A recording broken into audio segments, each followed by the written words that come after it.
सिंदूर से जुड़ी एक और बड़ी और अहम खबर आप तक पहुंचाने जा रहे हैं। देखिए, भारतीय एयरस्पेस यात्री विमानों के लिए खुल चुके हैं। ये अच्छी खबर सामने आ चुकी है।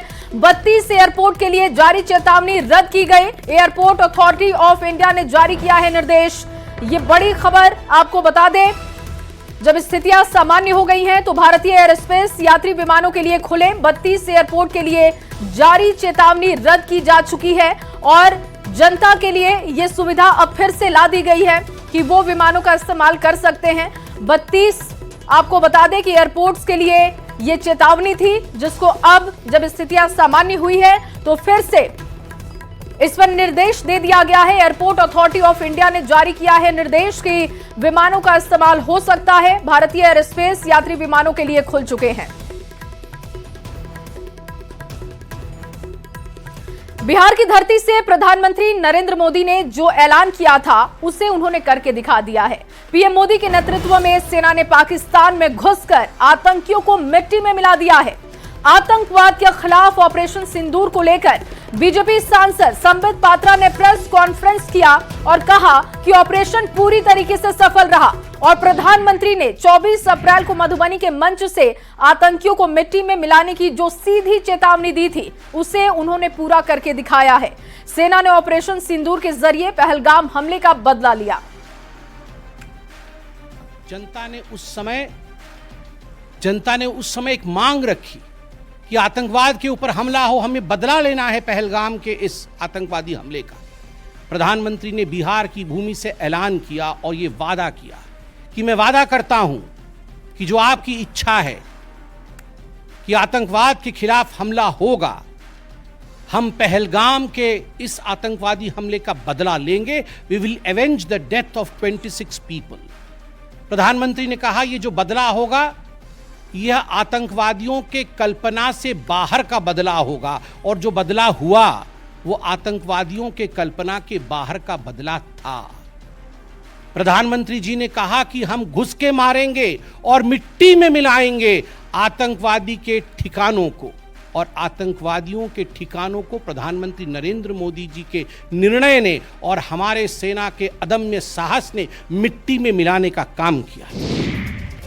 और अब आपको पीएम मोदी का 24 अप्रैल वाला वो बयान सुनाते हैं जिसमें बिहार की धरती मधुबनी से पीएम मोदी ने आतंकियों को सीधी और खुली चेतावनी दी थी और कहा था कि आतंकियों की बची खुची जमीन को मिट्टी में मिला देंगे। इसके दुश्मनों ने भारत की आत्मा पर हमला करने का दुस्साहस किया है। मैं बहुत स्पष्ट शब्दों में कहना चाहता हूं, जिन्होंने ये हमला किया है उन आतंकियों को और इस हमले की साजिश रचने वालों को उनकी कल्पना से भी बड़ी सजा मिलेगी। अब आतंकियों की बची खुची जमीन को भी मिट्टी में मिलाने का समय आ गया है। 140 करोड़ भारतीयों की इच्छा शक्ति अब आतंकी आकाओं की कमर तोड़ कर रहेगी। ऑपरेशन सिंदूर के दौरान इसरो ने भी बड़ा किरदार निभाया है। इसरो के चेयरमैन वी नारायणन ने कहा कि देश के नागरिकों की सुरक्षा सुनिश्चित करने के लिए कम से कम 10 सैटेलाइट लगातार 24 घंटे काम कर रहे हैं। सैटेलाइट से लगातार निगरानी की जा रही है। 7000 किलोमीटर के समुद्री तट क्षेत्रों की भी निगरानी हो रही है।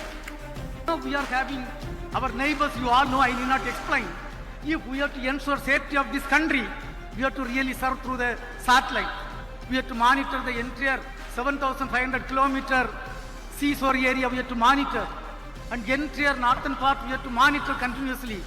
Without satellite technology, without drone technology, we cannot achieve that. Today I am happy to inform that at least 10 satellites are continuously working, 24/7 working for the strategic purpose to ensure safety and security of the citizens of this country. और चलिए आपको जम्मू कश्मीर से बड़ी खबर दे दें। सीमा पर रात भर शांति रही। सीमावर्ती इलाकों में सामान्य है हालात। काफी दिनों के बाद सीमा पर शांति दिखाई दी और देखिए सीमा पर रात भर शांति रही। ये अच्छी खबर आपको बता रहे हैं। सीमावर्ती इलाकों में हालात सामान्य है क्योंकि जब तनावपूर्ण स्थिति और तनावपूर्ण हालात थे तो यहाँ के लोग काफी परेशान थे, घरों में कैद थे, लेकिन एक बार फिर से वादियां खिल उठी हैं। सीमा पर रात भर शांति रही, लोगों ने चैन की सांस ली है, सामान्य हालात हो गए हैं। काफी दिनों की परेशानी उनकी बढ़ी हुई जो थी वो अब खत्म हो चुकी है। जिंदगी पटरी पर लौटती हुई दिखाई दे रही है।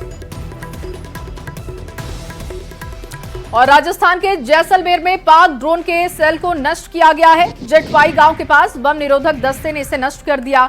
बता दें कि जैसलमेर के किशन घाट के पास ड्रोन का जिंदा सेल मिला था। भारतीय एयर डिफेंस सिस्टम और एयरफोर्स ने आसमान में इसे मार गिराया था। 2 दिनों से ये सेल पुलिस के पहरे में था। अभी सुबह सूचना मिली, हमारे सरपंच साहब है, हमारे दोस्त है किशन घाट के पास जमुना देव की रानी, वहाँ पर सरपंच साहब ने कहा कि ऐसा कोई बम वस्तु मिली है। तो तुरंत हमने पुलिस को और आर्मी को इन्फॉर्मेशन किया। अभी वो आर्मी और पुलिस की टीमें आई, बम को डिस्प्यूज कर दिया। ये पाकिस्तान के द्वारा जो भेजा गया कोई बम था और इसमें बिल्कुल एकदम जिंदा बम था और जिंदा बम को अभी डिस्प्यूज करके एकदम शांति का माहौल है। और बॉर्डर पर पाकिस्तान की ओर से फायरिंग में शहीद मोहम्मद इम्तियाज के शव को छपरा ले जाया जा रहा है। इससे पहले पटना एयरपोर्ट पर उनके पार्थिव शरीर को रखा गया, जहां पर अधिकारियों और उनके बेटे और भाई के साथ ही बड़े नेताओं ने श्रद्धांजलि अर्पित की।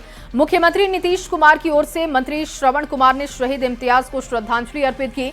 बिहार बीजेपी अध्यक्ष दिलीप जायसवाल और नेता प्रतिपक्ष तेजस्वी यादव सहित कई मंत्री वहां पर पहुंचे, जिन्होंने श्रद्धांजलि अर्पित की। छोटा भाई, उनका छोटा भाई, हम छोटा भाई हुए। कितना गर्व हो रहा है, कितना दुख? गर्व तो बहुत है, दुख भी बहुत है। मेरा बाजू कट गया, मेरा घर के भाई के बाजू कट गया। 3 इन भाई हैं, 2 भाई बीएसएफ में हवलदार है, एक इंस्पेक्टर थे, जो मेरा बड़े भाई छाया हम लोग से हट गया आज की डेट में। लेकिन इसमें गवर्नमेंट के एक्शन लेना चाहिए कि पाकिस्तान को देश के क्या नक्शा से मिटा दे। नक्शा से अगर नहीं होता है तो हम लोग दे दे। हम लोग को आता है आर्म से चलाने, कैसे चलाया जाता है, लेकिन गवर्नमेंट के अधिकार मिले तो हम लोग को कर देंगे जाकर के।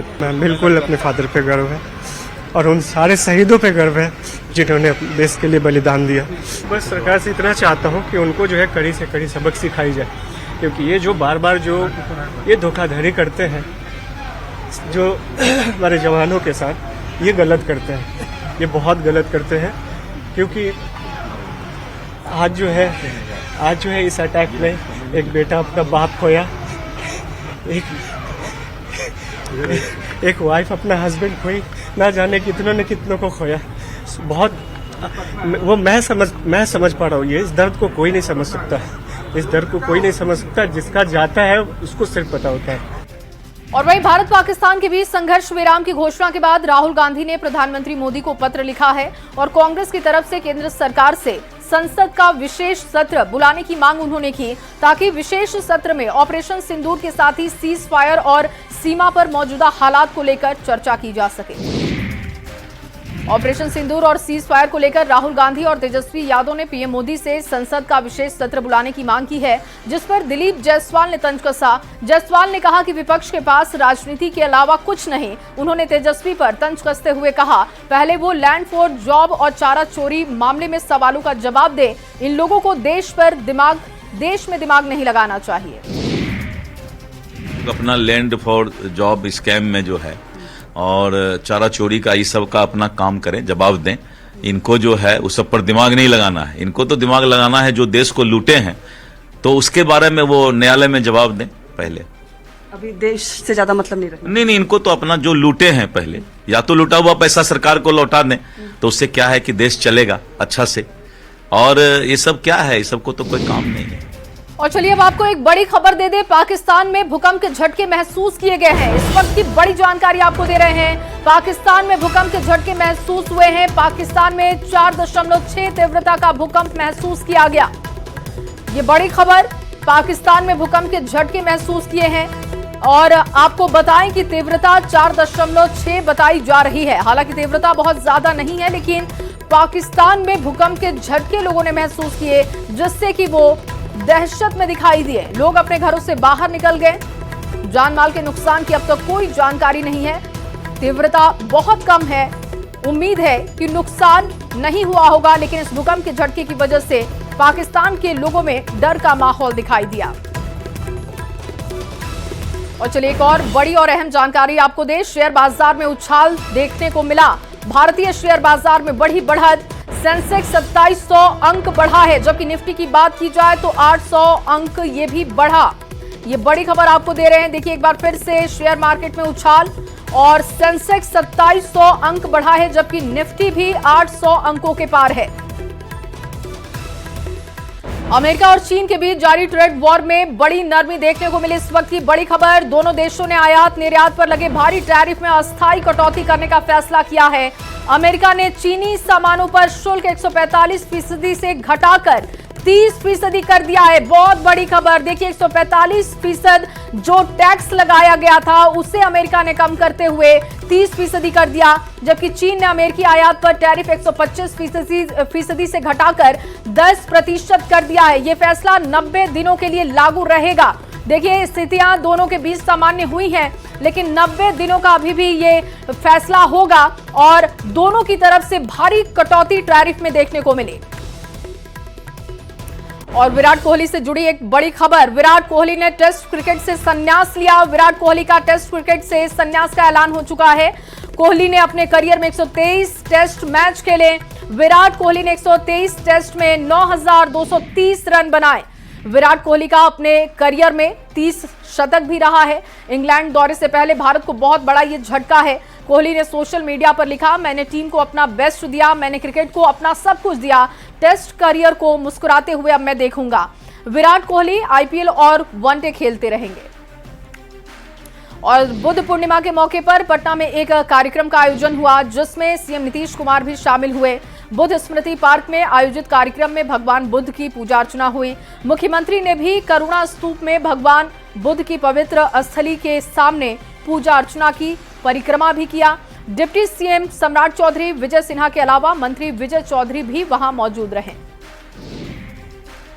और वहीं शेखपुरा में नेता प्रतिपक्ष तेजस्वी यादव ने कहा कि महागठबंधन की सरकार बनने पर बिहार से पलायन रुकेगा। तेजस्वी ने कहा कि पूरे देश में सबसे ज्यादा पलायन बिहार से होता है, क्योंकि यहां सबसे ज्यादा बेरोजगारी है। तेजस्वी यादव टाल क्षेत्र में आयोजित बाबा नरपत मल महतो मेला का उद्घाटन करने के लिए पहुंचे थे। कि बेरोजगारी से हम लोगों को मुक्ति दिलाना है, अपने बिहार को पलायन से मुक्ति दिलाना है। हम लोग भी चाहते हैं यहाँ के किसानों का आय दुगुना हो, फसलें हो। बाहर से लोग परेशान रहते हैं, होते हैं कि नहीं यहाँ के लोग। और बिहार चुनाव में एक बार फिर सीमांचल के इलाके में ओवैसी अपनी धमक दिखाएंगे, जिसको लेकर सियासत गर्मा गई है। पूर्व केंद्रीय मंत्री और आरजेडी नेता अली अशरफ फातमी ने कहा कि बीजेपी और ओवैसी के रिश्ते को सभी समझ चुके हैं और इस बार के चुनाव में ओवैसी की पार्टी को कोई फायदा नहीं होगा। ये नूरा कुश्ती बीजेपी और ओवैसी साहब का है। वो दोनों जानते हैं कि वो उम्मीदवार क्यों होते हैं किसी इलाके में, तो इसलिए क्लियर है कि Tejashwi is the only choice for secular people. अब ये आए। और अब सीएम के दौरे को लेकर खबर है। मुख्यमंत्री नीतीश कुमार का जल्द भागलपुर का दौरा हो सकता है और ऐसे में जिला प्रशासन तैयारियों में जुटा है। नीतीश कुमार का भागलपुर, जगदीशपुर, खीरी बांध पंचायत के मुखेरिया गांव संभावित कार्यक्रम है, जहां पर महिलाओं से संवाद कर योजनाओं की जानकारी लेंगे। साथ ही जीविका दीदियों के साथ संवाद भी करेंगे।